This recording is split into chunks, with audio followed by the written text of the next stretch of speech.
मनुष्य केवल शरीर नहीं, वह एक परंपरा है। वह अपने पूर्वजों की धरोहर है।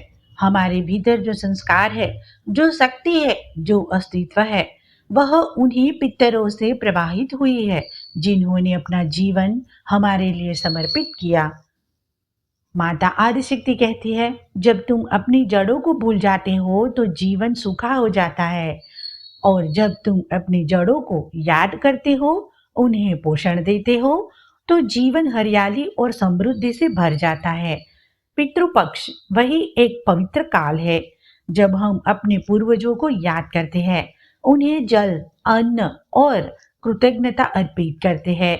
यह केवल एक कर्मकांड नहीं है, यह आत्मा का सेतु है। यह प्रेम का वह धागा है जो इस लोक से परलोक तक जुड़ा हुआ है। श्राद्ध का अर्थ है श्रद्धा से किया गया कार्य। यह हमें सिखाता है कि हम अकेले नहीं हैं। हमारी सफलता, हमारी सांसें, हमारा अस्तित्व सब हमारे पितरों के आशीर्वाद का परिणाम है। जब हम श्राद्ध करते हैं तो पितरों की आत्मा तृप्त होती है। वे प्रसन्न होकर हमें सुख, शांति, समृद्धि का आशीर्वाद देती है। घर में शांति आती है, रोग और संकट दूर होते हैं और जीवन में उन्नति के मार्ग खुलते हैं।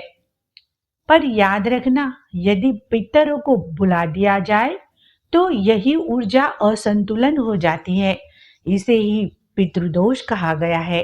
पितृदोष से परिवार में कलह बढ़ती है, संतान सुख में बाधा आती है और जीवन में बिना कारण दुख और निराशा छा जाती है। इसीलिए माता कहती है, अपने पितरों को मत भूलो, उनके लिए श्राद्ध करो, तर्पण करो, दान करो और सबसे बढ़कर श्रद्धा रखो। पितृपक्ष हमें यह सिखाता है कि हमारी जड़ें ही हमारी ताकत है। जड़ों को सिंचोगे तो जीवन हरा भरा होगा, जड़ों को भूल जाओगे तो अस्तित्व सूख जाएगा।